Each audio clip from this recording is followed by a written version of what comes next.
welcome. My name is Tarena McKinney. Today we are going to learn about role play or scenario, a facilitation method that is one of my favorites. So before we get started, let me just ask, have you ever done role play or scenario training before? I'm not really sure. Okay, so when I say role play or scenario, what idea do you come up with? Do you think of anything that, let me give you an example. How many times have you went to go on a job interview or meet somebody new and you've stood in front of the mirror and you practice, hi, my name's Tarena, or hi, my name, or your handshake. We've all done that, right? Mm-hmm. When's another time that you may have role played? We practiced for a friend's wedding once. A wedding, that's a perfect example. So it was a safe place, so if somebody messed up or forgot their vows, we didn't have an audience, we just practiced until it was perfect, right? So great. So you already have a great grasp on what role play and scenario is. So for 20 years, I've used that method to teach. That is one of my main facilitation methods because it puts you in the moment. So again, like I said, for 20 years I've used this method. It's been very successful. So my goal for you today is to be comfortable facilitating a role play or scenario training. So what is role play? We talked about it a little bit. It's a valuable facilitation method in which learners takes on roles and acts them out in a scenario. By acting out these scenarios, it lets people understand the thought process of the participants and prepare them for unfamiliar or difficult situations. So we're going to talk about that one more time. Your example of a wedding. You have a bride and groom, they're really nervous.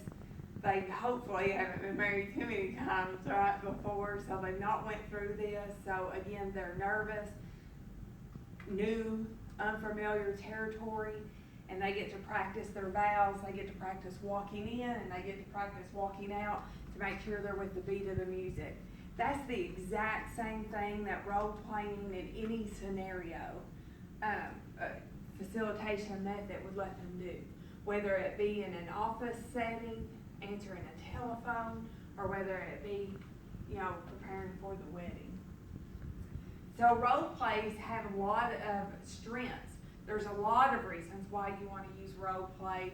I just put a few up here so that you can see it helps make abstract problems more concrete. I can say, how do you react, Bridget, to somebody that, if you're a manager and an angry customer, how do you react to it? It's hard to just be able to verbalize that. But if I say, Bridget, you be the manager and I'll be the upset customer and this is what I do, what would you do? It puts you in the moment, a concrete situation for you to be able to answer, right? So it really drives home what you're trying to teach at that moment. So the advantages of role-playing scenario, again, it's fun. It's fun and it's exciting and it's entertaining and it encourages participation. But there can also be some barriers to it as well. So what would you think, Bridget, would be a barrier to role-playing? Sometimes people are too shy to do it. Too shy, yeah. So if you have that participant that's too shy, to move, too shy to talk, we're going to talk about what we can do to make them more comfortable as well. Because role-playing encourages participation and stimulated thinking, because it uses every form. You see it, you hear it, you do it, so it's embedded into your long-term memory. So when you're faced with that situation again, you automatically know how to react.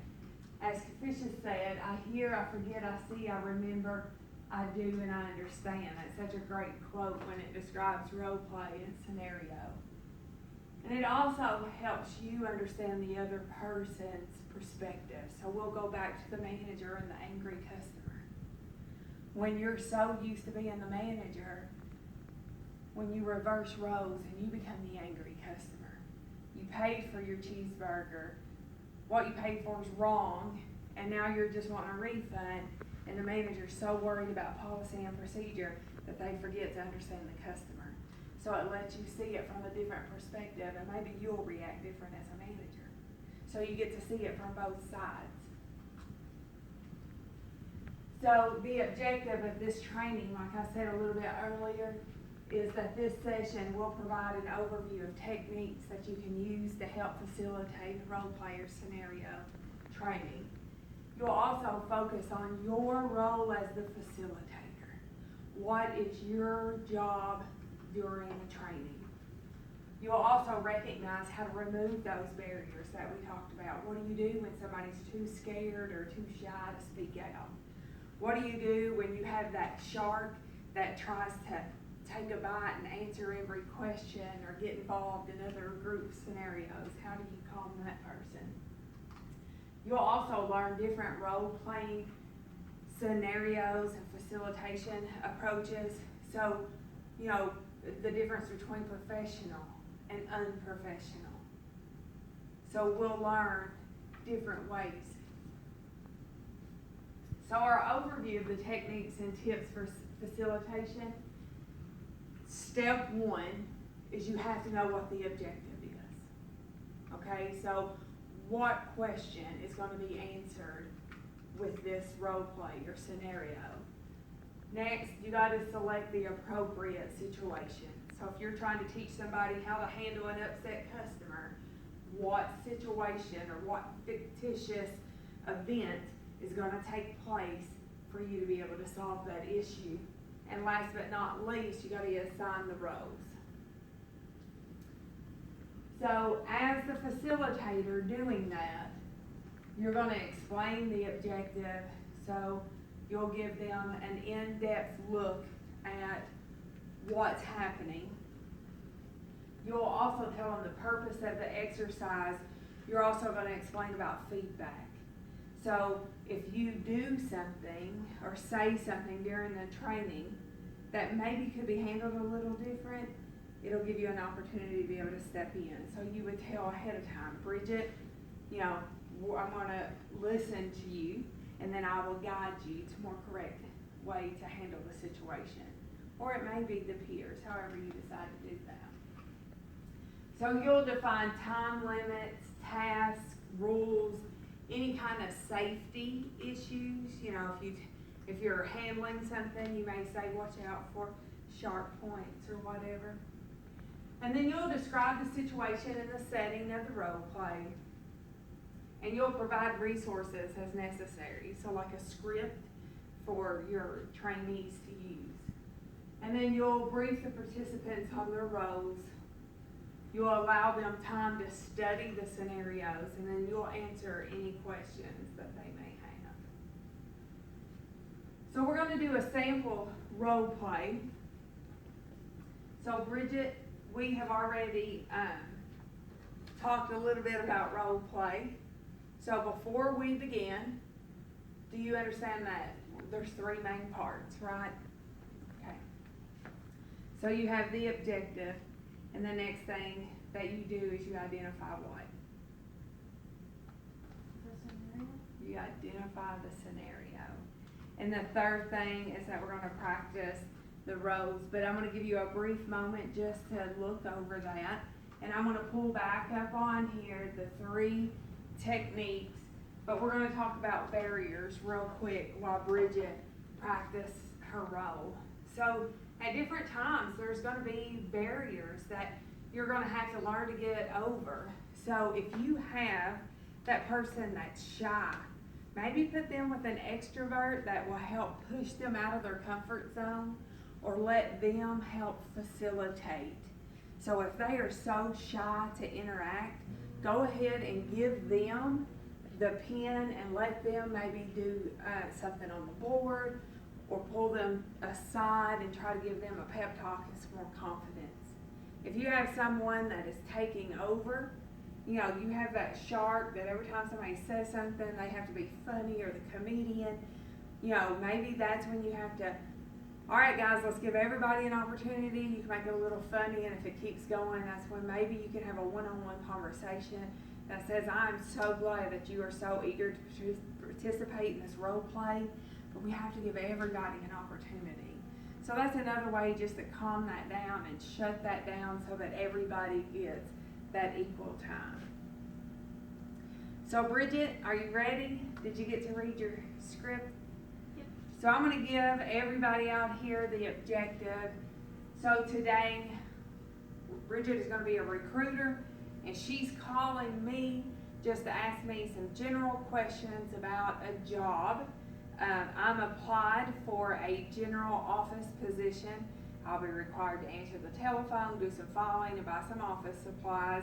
So she's just going to ask me a little bit about my experience and confirm when I'm available to come in for an interview. All right? So we know the situation, and then the role is she is the recruiter and I'm the customer. So Bridget, we will go ahead and do some role playing. All right, so you're giving me a call. The phone rings. Ring, ring. Hello? Hi, this is Bridget. I'm calling because you applied for our general administration position. Yes, ma'am. I was just making sure that you met some of our qualifications we have for this position. Okay. You should be able to type, answer phone calls, sort mail, and do office ordering of supplies. Are you able to do that? I am, yes. So, can you tell me about some of your experience that you have involved in this kind of work? Yeah, so I worked at a store once, and we had to answer the phone and stuff there. Can you tell me about maybe some experience you have with sorting mail? Yeah, so we got mail all the time, and I had to separate who it went to. Sometimes it was a clerk, or it may be the owner. And have you ordered office supplies for large companies before? Oh yeah, I did all the ordering at the store. And how often was that? Every week we'd have to place orders. Okay, so what day would be okay with you for an interview? We have one Monday and Thursday before 9. Oh, I'm available Thursday at 8:30 would be fine. Okay, we have you for Thursday at 8:30. We hope to see you there. Awesome, thank you. Good job, Bridget, way to go. So as you can see, role playing, it's very easy, and it puts you in a concrete situation. So even if you're not really familiar with what you're doing, it gives you that opportunity to practice. But I would say great job on that. And then, make sure that you keep it professional.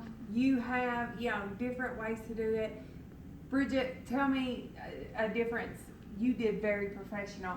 What would be an unprofessional way that you would have maybe answered the telephone? Hey, you need a job? There you go. So we get that there's professional and unprofessional, so there's different ways to answer that phone, but again, you did a wonderful job. Now, as you can see, role playing, it's easy, it's fun, and now if she becomes a recruiter, she already has, some practice on making that phone call. Thank you for being with me today. I hope to get an A.